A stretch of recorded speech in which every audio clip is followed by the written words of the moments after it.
آپ دیکھ رہے ہیں the daily show with Munir نعمت۔ پروگرام میں آپ کو ایک بار پھر سے خوش آمدید کہتے ہیں۔ ذرا بات کر رہے تھے ہم کہ ڈپٹی وزیر اعظم کا جو عہدہ ہے وہ آئین پاکستان کی روح سے کتنا صحیح اور کتنا غلط؟ کیا ماضی میں جو ڈپٹی وزیر اعظم رہے ہیں، وزراء اعظم کی جو نوعیت تھی وہ مختلف تھی یا اسی طرز کی تھی؟ اور اگر یہ غیر آئینی ہے تو کیا یہ عہدہ مسلم لیگ نون کے لیے کوئی مشکلات تو نہیں کھڑی کرنے جا رہا؟ اسی حوالے سے گفتگو کریں، ہمارے ساتھ جوائن کریں ایڈوکیٹ ناصر عظیم صاحب، لیگل ایکسپرٹ ہے۔ ذرا ان سے بھی جانتے ہیں کہ آخر یہ ڈپٹی وزیر اعظم کا معاملہ آخر کیوں اتنا مشکل میں پڑتا نظر آ رہا ہے؟ ناصر السلام علیکم۔ جی سر، وعلیکم السلام۔ ناصر، یہ ڈپٹی وزیر اعظم کا معاملہ جیسے ہی اسحاق ڈار صاحب وزیر اعظم بنے ڈپٹی وزیر اعظم، اسی کچھ دنوں بعد سے یہ معاملہ شروع ہوا۔ سندھ ہائی کورٹ میں اس حوالے سے آج ایک سماعت بھی ہو گئی۔ ماضی میں بھی عہدہ رہا ہے، تو کیا آپ کو لگتا ہے کہ اس کی کوئی قانونی گنجائش ہے یا کہیں نہ کہیں آئین میں اس کو کسی تناظر میں دیکھا جا سکتا ہے؟ منیر صاحب بہت شکریہ آپ کا۔ اگر پینل میں کوئی لوگ بیٹھے ہیں تو ان کو بھی سلام۔ میں اس حوالے سے کہنا چاہوں گا کہ جو ڈپٹی پرائم منسٹر کا عہدہ نوٹیفائی کیا گیا ہے اس وقت محترم شہباز شریف صاحب کی جانب سے، اور اس دوران آپ نے دیکھا ہوگا نوٹیفیکیشن کے دوران نواز شریف صاحب بھی دورے پر تھے، اور اس کے علاوہ آپ اگر رائٹ لیفٹ سچویشن دیکھیں تو آصف علی زرداری ایک بار پھر پریزیڈنٹ پاکستان ہیں، اور آصف علی زرداری کے دور میں آپ کو یاد ہوگا چودھری پرویز الہی کو ڈپٹی پرائم منسٹر اپوائنٹ کیا گیا تھا۔ آج سے پہلے بھی جتنے نائب وزیر اعظم کو اپوائنٹ کیا گیا، قانون کے مطابق دیکھا جائے تو وہ سارے غیر آئینی نوٹیفیکیشن ہوتے ہیں۔ آج آپ بات کرتے ہیں کہ جو سماعت ہوئی ہے سندھ ہائی کورٹ کی، آپ بات کرتے ہیں سماعت تب ہوتی ہے جب اس کو ریٹ پٹیشن کو ایڈمٹ کر لیا جاتا ہے۔ آئی تھنک ایڈمٹ کر لیا گیا ہے۔ تو اس طرح کی سچویشن میں آپ دیکھا جائے تو یہ عہدہ بیسیکلی غیر آئینی ہے اور اس کو واقعی چیلنج کیا جا سکتا ہے۔ ناصر، ایک بات بتائیں، آپ نے کہا کہ ماضی میں اس طرح کی مثالیں ملتی ہیں، تو کیا ماضی کی کسی ایسی مثال کو ہم دیکھ سکتے ہیں جس میں اس عہدے کے اوپر کوئی آئینی معاملہ چلا ہو، کوئی عدالتی فیصلہ آیا ہو؟ تب تو اس حوالے سے کوئی ایسی عدالتی پٹیشن دائر نہیں ہوئی تھی۔ دیکھیں اس وقت کا سینیریو ڈیفرنٹ ہوگا، لیکن آج اگر پٹیشن آ گئی ہے تو یہ پٹیشنر کی مرضی ہے۔ اس وقت ہو سکتا ہے کسی نے چیلنج نہ کیا ہو بلکہ کسی نے توجہ ہی نہ دی ہو۔ آج کل کے حالات کے مطابق اگر دیکھا جائے تو کسی کی توجہ گئی ہے کہ یہ غیر آئینی ہے، اور اگر کوئی لیگل ایکسپرٹ کورٹ میں گئے ہیں تو وہ آئین کو زیادہ بہتر سمجھتے ہیں، تو یہ غیر آئینی اقدام کو چیلنج کرنا بھی قانونی اعتبار سے، قانونی نقطہ نظر سے قانون کے دائرہ اختیار میں آتا ہے۔ اب اگر ڈپٹی پرائم منسٹر کی اپوائنٹمنٹ کی بات کریں جو آپ کہہ سکتے ہیں کہ اسحاق ڈار صاحب کی گئی، آپ کو معلوم ہوگا کہ وہ وزارت خارجہ بھی رکھتے ہیں اپنے پاس۔ جو اس درمیان لاجک چل رہی ہے وہ یہ ہے کہ ابھی خارجہ کے جو وزیر ہیں اسحاق ڈار، انہوں نے بہت سارے وزٹس کرنے ہیں ڈفرنٹ کنٹریز کے، تو اس کا پلڑا بھاری کرنے کے لیے اور ان کو تھوڑا سا منانے کے لیے ایک نوٹیفیکیشن کیا گیا ہے کہ جب وہ کسی بھی ملک میں جائیں گے تو ان کو خارجہ والا پروٹوکول کے ساتھ ساتھ ایک پرائم منسٹر والا پروٹوکول، ڈپٹی پرائم منسٹر والا بھی دیا جائے۔ سیکنڈ سینیریو یہ بھی چل رہا ہے کہ میاں نواز شریف صاحب کے رشتہ دار ہیں، تو یہ رشتہ داری کے ساتھ ساتھ اس ساری چیزوں کو لیول کیا گیا ہے شہباز شریف صاحب کے ساتھ۔ تو یہ ساری سچویشن ہے، بیسیکلی ان کی گریس کو بڑھایا گیا ہے کہ جب وہ وہاں پہنچے تو صرف وزیر خارجہ نہ ہوں بلکہ ڈپٹی پرائم منسٹر کا پروٹوکول بھی لیتے ہوئے۔ اچھا ناصر، ایک چیز اور بتائیے گا کہ کیا آئین اور قانون میں کوئی میک شفٹ وزیر اعظم ہو سکتا ہے کہ ایک وزیر اعظم اپنے آفس میں نہ ہو؟ جیسے ہم دیکھتے ہیں صدر پاکستان کا ایک عہدہ ہے، جب صدر پاکستان اپنے آفس پہ نہیں ہوتے تو چیئرمین سینٹ ان کی جگہ پہ ان کے کاغذات کے اوپر سائن کر سکتے ہیں اور وہ ایز پریسیڈنٹ ایکٹ کر سکتے ہیں۔ تو کیا وزیر اعظم کے حوالے سے ایسا کوئی عہدہ ہے، کوئی ایسی ارینجمنٹ ہے آئین میں؟ دیکھیں اگر آپ یہ پوچھنا چاہ رہے ہیں کہ کیا پرائم منسٹر موجود نہیں ہوں گے تو ڈپٹی پرائم منسٹر ان کے بہاف پہ کیا کیا کر سکتے ہیں قانونی اعتبار سے، بات یہ ہے کہ جب پرائم منسٹر نہیں ہوں گے تو ڈپٹی پرائم منسٹر کے پاس اختیارات زیرو ہوتے ہیں۔ صرف اور صرف پروٹوکول لینے کی حد تک ہوگا کہ یہ جی ڈپٹی پرائم منسٹر صاحب آ گئے، ڈپٹی پرائم منسٹر صاحب چلے گئے، لیکن اگر ایکٹ کیا جائے گا کسی بھی حوالے سے، کسی بھی سائننگ آف ڈاکومنٹ کے حوالے سے، تو وہ وزارت خارجہ کے بہاف پہ کیا جائے گا، اور اس کے ساتھ اگر انیشل آ جاتے ہیں ڈپٹی پرائم منسٹر کے تو ایک الگ بات ہے، لیکن جو لیگل ڈاکومنٹ کو سائننگ اتھارٹی کے طور پہ لیا جائے گا تو وہ خارجہ امور کے وزارت خارجہ کے وزیر صاحب اس پہ سائن کریں گے۔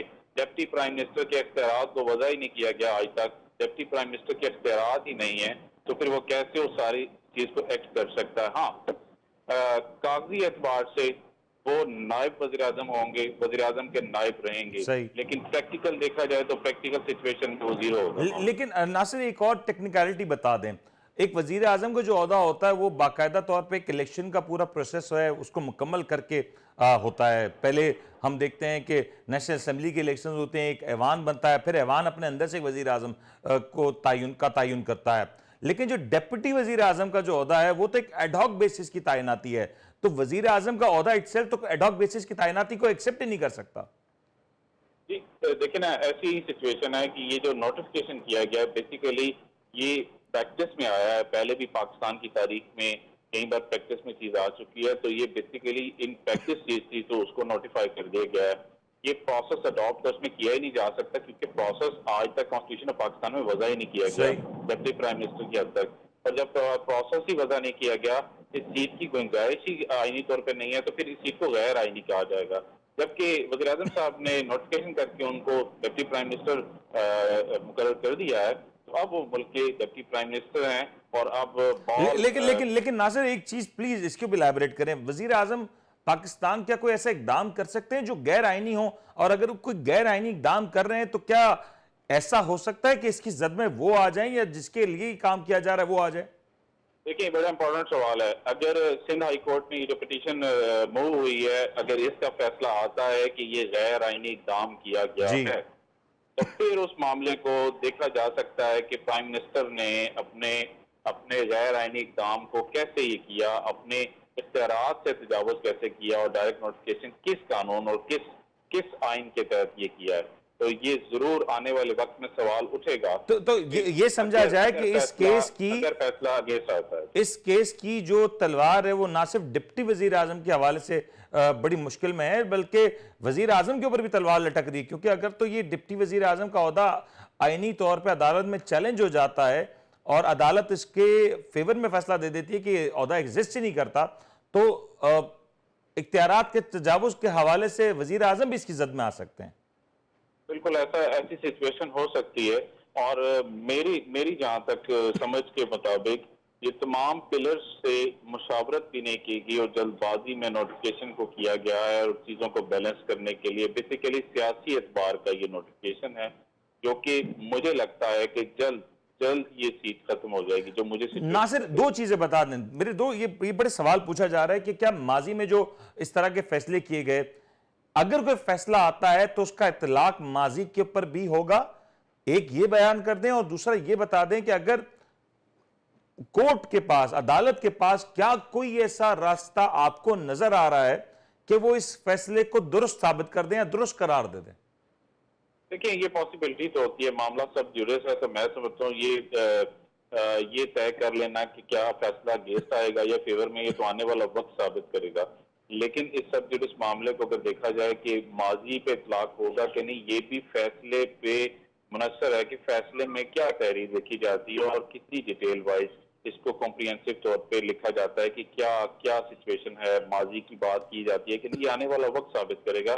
میں سمجھتا ہوں اس حوالے سے ہمیں فیصلے کا ویٹ کرنا چاہیے. اور بڑا انٹرسٹنگ ناصر ایک چیز اور ہائی لائٹ کر دیں پلیز, یہ بتا دیں کہ کیا میں یہ سمجھوں کہ شہباز شریف صاحب کو, اسحاق ڈار صاحب کو اس حوالے سے بینیفٹ آف دا ڈاؤٹ مل سکتا ہے کہ ماضی میں, کیونکہ یہ پریکٹس رہی ہے غالباً 2 یا 3 مواقع پر یہ پاکستان میں روایت رہی ہے, تو کیا اس حوالے سے کوئی بینیفٹ آف دا ڈاؤٹ مل سکتا ہے شہباز شریف صاحب کو یا اسحاق ڈار صاحب کو؟ بالکل چانسز تو ہیں, کیونکہ آج سے پہلے بھی کئی بار ایسا ہو چکا ہے, تو بینیفٹ آف ڈاؤٹ پہ بھی جا سکتا ہے. لیکن یہ ہے کہ پھر وہ فیصلے پہ ہی منحصر ہوگا کہ فیصلہ آتا کیا ہے. اگر فیور میں آتا ہے تو وہ فیور میں کس معاملے کے تحت آیا, اور اگر اگینسٹ آتا ہے تو اس میں کتنی ڈیٹیل وائز ججمنٹ آتی ہے, یہ آنے والا وقت ثابت کرے گا. اور وہ ججمنٹ کو دیکھ کے ہی سمجھا جا سکے گا کہ آئندہ کے لیے کیا چیز وضع کر دی گئی ہے اس سچویشن. بہت بہت شکریہ ناصر عظیم صاحب ہمارے ساتھ موجود تھے. اس حوالے سے میں نے بات کی کہ جو ڈپٹی وزیر اعظم کا جو عہدہ ہے وہ آئینی ہے یا غیر آئینی, اور قانون میں اس حوالے سے کیا معاملات درج ہیں. پروگرام میں ایک بریک شامل کرتے ہیں, بریک کے بعد آئیں گے تو پاکستان کی معیشت کے اوپر نظر ڈالیں گے, کیونکہ معیشت میں اس وقت بہت کچھ ہو رہا ہے, بجٹ کی تیاریاں ہو رہی ہیں اور یہ بجٹ کی تیاریاں اپنے حتمی مراحل میں جا چکی ہیں. اس حوالے سے پروگرام میں گفتگو کریں گے, بریک لیتے ہیں, بریک کا حاضر ہوتا ہے.